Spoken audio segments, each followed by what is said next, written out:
E aí, sexto ano, tudo bom, meu povo? Estamos aqui para dar continuidade aí ao nosso capítulo 2 de filosofia, certo? Ética em Sócrates, Platão e Aristóteles. Tendo em vista que na aula passada falamos um pouco do pensamento socrático, né? Falamos da importância desse filósofo aí para a ética, né? Entendemos aí que o conceito de ética se relaciona com princípios, né? Se relaciona aí com o caráter dos seres humanos, né? E quando você coloca tudo isso em prática, surge a moral, né? E o Sócrates questionava, como eu falei para vocês, né? Os costumes, a moral da época da sociedade ateniense, e ele queria que as pessoas verdadeiramente pudessem pensar por elas mesmas. E por esse motivo, o Sócrates foi tratado, né, como um sujeito perigoso para a democracia ateniense, porque ele entendia a filosofia como um caráter universal, certo? Ele queria que desde o cidadão mais pobre de Atenas ou o escravo, como a pessoa mais importante da cidade, pudesse ter acesso ao livre pensamento, pudesse ter acesso, né, à autonomia do conhecimento. E para isso as pessoas precisavam primeiro se autoconhecer, que é o fundamento da filosofia existir. Assim, né, para isso ser conseguido, ele questionava os valores, as virtudes das pessoas, certo? Através do método do diálogo, tá? Ia dialogando com as pessoas, fazendo perguntas que elas não estavam habituadas a responder, certo? Até que elas não sabiam responder ou elas tinham duas reações. Caso elas, né, não se importassem com aquilo, elas iam embora, né, ficavam com raiva, etc. Mas se ela se importasse, né, ela reconheceria os seus limites, via que o seu conhecimento era limitado e que, por querer conhecer, né, humildemente, reconheceria sua ignorância e passava a pensar por si mesmo, certo? Ia procurar respostas para aquilo que o Sócrates vai indagar. E ele vai chamar isso de o despertar do conhecimento ou a maêutica, o parto das ideias. Que é quando você fala, entendi, assim, tá? Porque você começa a pensar autonomamente, vai buscar, né, conhecimento. E assim você começa a se autoconhecer, que é o fundamento da filosofia socrática existir. Por isso que a máxima do pensamento socrático é só sei que nada sei, né? Porque o ser humano, ele vive completamente na busca pelo conhecimento, tá? A ética de Sócrates questionava não apenas aquilo que não era verdade no outro, mas aquilo que não era verdade também em mim, que agora, a partir do meu pensamento autônomo, vai passar a ser, né? O Sócrates dizia que não se ensina nada a ninguém, você apenas desperta aquilo que a pessoa já possuía de conhecimento, né? E que estava preso e precisava sair, né? E ele vai fazer isso através da maêutica e do diálogo, tá? Nós vimos também um pouco do pensamento platônico em relação à sua principal obra, que é a República, né?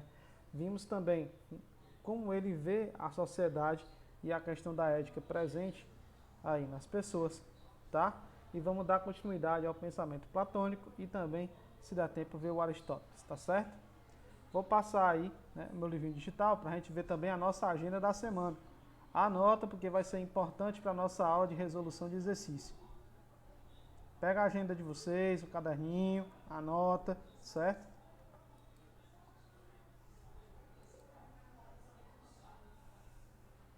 Gente, ó, analise aí a realidade aumentada da página 411. Vai ser importante para vocês entenderem um pouco do pensamento de Sócrates, certo? E do capítulo também, tá? E também da página 415 a 416, nós vamos responder, né, a questão 3 e 4, relacionada ao pensamento aristotélico, certo? Tá bom? Então vamos dar continuidade ao nosso conteúdo de hoje e responder alguma questão relacionada ao Platão e ao Aristóteles, tá bom? Aí, mas isso somente na aula de exercício, certo? Vamos dar continuidade ao capítulo. Vou abrir meu livro digital aqui, tá? Já na paginazinha do Platão. E eu indico para vocês aí qual é.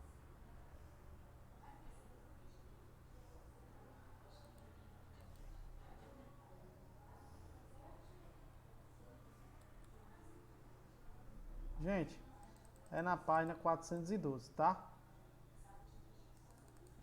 O Platão, ele era discípulo do Sócrates e o principal discípulo do Sócrates, tá? E o Sócrates não deixou nada escrito. Tudo que a gente conhece do Sócrates foi escrito pelo Platão, principalmente na sua primeira fase intelectual, né? Naquilo que ficou conhecido como os diálogos platônicos, tá? No qual ele coloca aí, né, o debate que o Sócrates teve com os intelectuais de Atenas, com os sofistas, certo? E principalmente mostra um pouco, né, do julgamento de Sócrates nas suas obras, né? Talvez aí a obra mais importante do Platão foi a República, no qual ele vai colocar aí alguns conhecimentos da ética, né? O Sócrates vai dizer, né, o que é virtude. Virtude é aquilo que faz a nossa vida ser pura e por excelência. Certo? É aquilo que o ser humano faz tendo necessidade de fazer as coisas corretas, certo? Quando uma pessoa racionalmente sabe, né, discernir o que é certo e o que é errado, ela não vai fazer o errado porque ela quer. Ela não vai fazer o errado por mau gosto, né? Porque ela sabe aquilo que é errado e aquilo que é certo e sabe as consequências de tudo isso. Geralmente as pessoas cometem erros e não são éticas com as outras pessoas porque primeiramente elas não são éticas com elas mesmas, né? E para você fazer isso você precisa se autoconhecer. E o Sócrates morreu pelos ideais que defendia. Ele foi obrigado aí pela democracia ateniense, né, a tomar cicuta, né? Os aristocratas pensavam que ele ia negar aquilo que ele fazia com medo de morrer, mas não. O Sócrates vai defender os seus ideais, a importância da verdade, né, como pensamento filosófico, e vai servir de exemplo aí para a classe intelectual desde então, né? Vai dar um tapa na cara da democracia ateniense, né? E vai mostrar a importância de você ser verdadeiro com as pessoas, tá? O Platão, né, vai construir aí no pensamento sobre a República, né, o seu pensamento sobre o que seria a ética, tá? E aqui no livro ele dá um exemplo que nós já estudamos na aula passada, né? Na República, o Platão vai dizer, né, que a virtude das pessoas está relacionada, né, com a alma.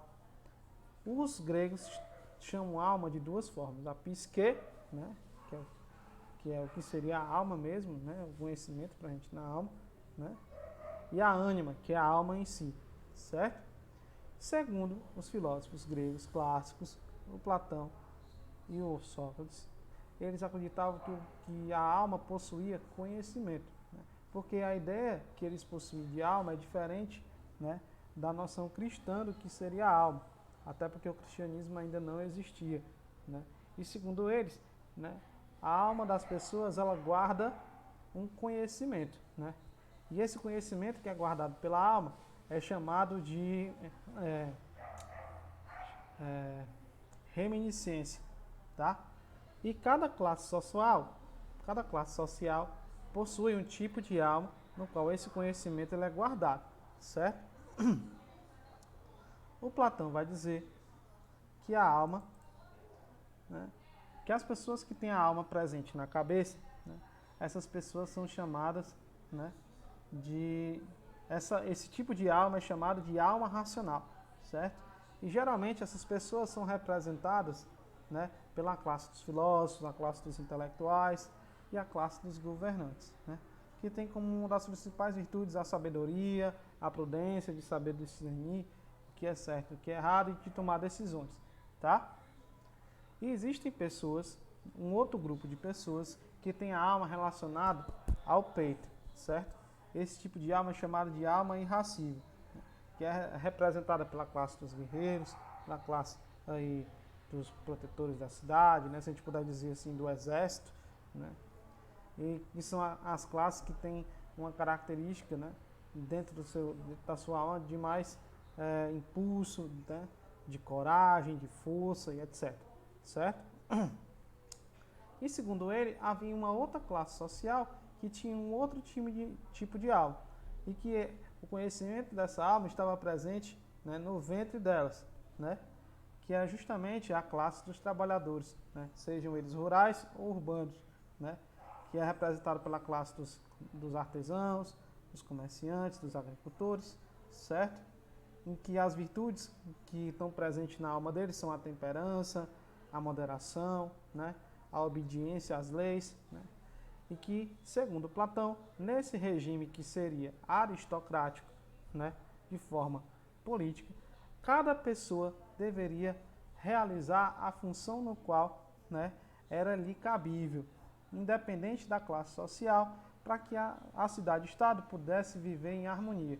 Então, se as pessoas organizassem as suas tarefas, independente de qual elas sejam, e o conhecimento que as pessoas tinham de sua alma, fariam com que as relações sociais, através da virtude, através da ética, né, fossem mais harmônicas, e a busca, né, pelo bem comum fosse o fundamento da ética existir, tá? Então, é assim que o Platão define, né, o que seria, né, a organização da sociedade, né, tendo em vista as relações éticas e o conhecimento presente dentro da alma dele, do sujeito, do que seriam as suas virtudes, as suas principais virtudes, né? E nesse sentido, ele pensaria num tipo de regime que seria aristocrático, no qual os principais governantes seriam os filósofos e os sábios, né? Porque eles tinham mais habilidade para intervir na vida política e social, na vida pública, tá? Só que o Platão não diz que nenhuma classe social é mais importante que outra. Ele diz aqui, ó, Platão define que nenhuma é mais importante do que outra, pois cada classe de pessoas é necessária para a cidade. É o conjunto diversificado que constrói a beleza de uma comunidade e que dá sustentação a ela. A cidade não pode viver apenas com comerciantes, artesãos e agricultores, pois para quem eles forneceriam seus produtos? Para quem eles forneceriam seus produtos? Também não pode viver apenas com filósofos, pois não teriam o que avaliar. E do mesmo modo, não poderia viver apenas com guerreiros, pois eles não teriam quem proteger, né? Platão acredita que a justiça tinha a função de harmonizar todas as classes sociais para que cada pessoa conseguisse realizar o seu papel dentro da cidade de forma justa, certo? Então, para o Platão, uma das virtudes mais importantes seria a justiça e o bem, certo? O bem comum. Para o filósofo, a justiça faz com que toda a cidade seja harmonizada.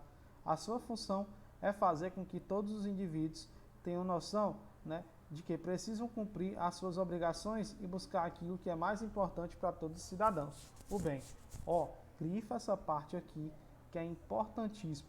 Ele está definindo o que seria a função da virtude da justiça para a cidade-estado, certo?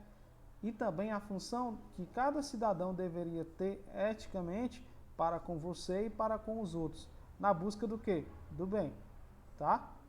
Platão defendia que a busca do bem deveria ser o objetivo comum de todas as pessoas que viviam em uma cidade. Ou melhor dizendo, deveria ser a função da ética existir, tá? Pois dessa forma estará sempre equilibrada e livre de injustiças. Beleza? Gente, agora a gente vai debater um pouco do pensamento, né, do Aristóteles. Vou mudar aqui a página, tá? Está na página seguinte.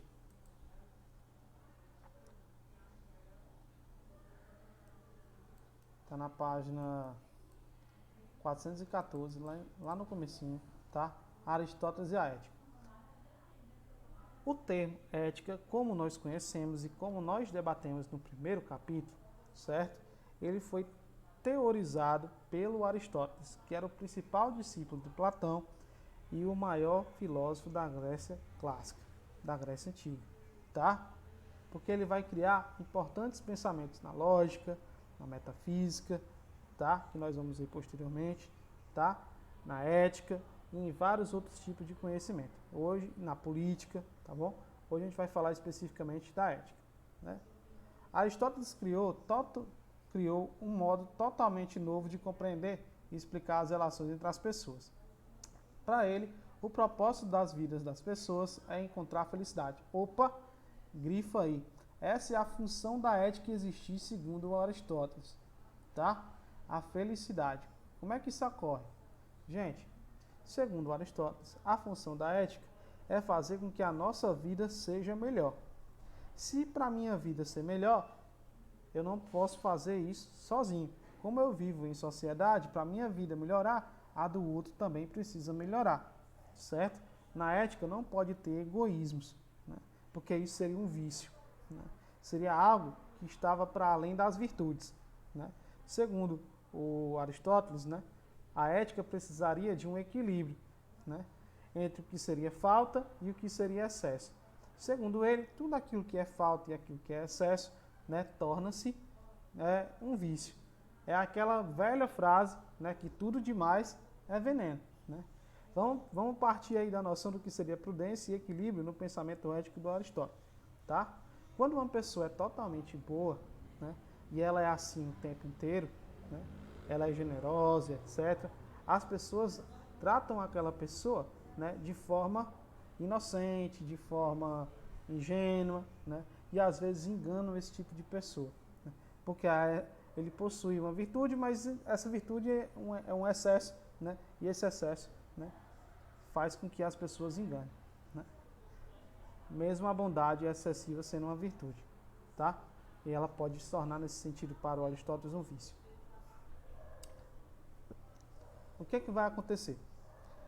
Se, por acaso, uma pessoa é totalmente má o tempo inteiro, ela não vai ter amigos, ela vai afastar as pessoas próximas dela, né?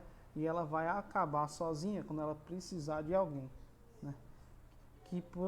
Que nesse sentido é outro excesso, né?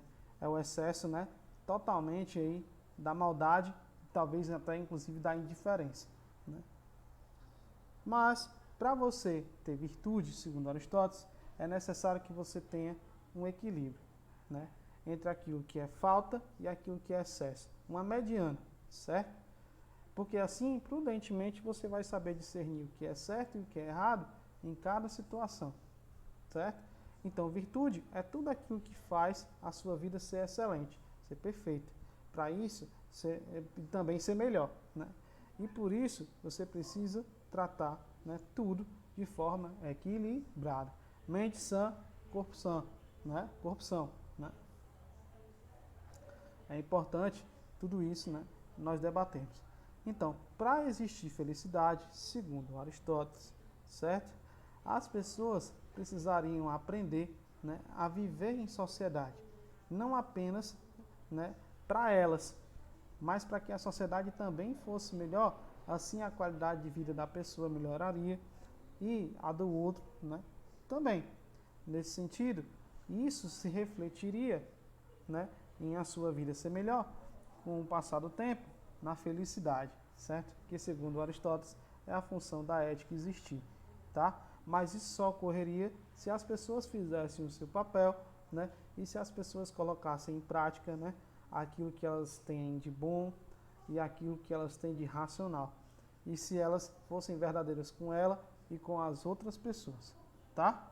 Ó, vamos dar uma lida aqui. É muito simples, né? Todos devem fundamentar suas ações naquilo que o filósofo chamou de virtude.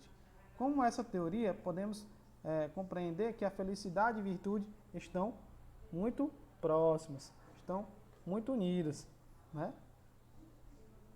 Na sua obra chamada de A Política, né, que por Aristóteles política, né, é a decisão coletiva da vida dos seres humanos em sociedade, não tem nada a ver, né, aí, com a nosso conceito de política que nós temos hoje em relação à política eleitoral, etc. Política para ele é tudo aquilo que o ser humano faz e decide que interfere na sua vida e na do outro, certo? E de certa forma isso é política, né? Genericamente falando, né? E nesse sentido a política tem uma relação muito próxima do que seria a ética, né? Coisa que está faltando aos nossos políticos nesse país, né? E em muitos lugares do mundo, tá bom? Então, vamos entender aí o que é virtude, né? Aqui ele tenta definir o que seria. Aristóteles afirmou que a característica específica, né, do homem em comparação aos animais é que somente ele tem o sentimento do bem e do mal, do justo e do injusto, além de outras qualidades. A palavra virtude deriva do latim virtus e significa força ou qualidade necessária para que a vida de uma pessoa seja digna ou melhor, né? Então, segundo Aristóteles, né, a função né, da ética existir, né, ele vai chamar de meio termo ou justa medida, né, ou um equilíbrio, né, que seria aí justamente, né, a busca pela felicidade, né, que somente assim o ser humano saberia decidir aquilo que é certo e que é errado. E quando você sabe racionalmente fazer isso, você não age de má vontade ou de má fé, certo?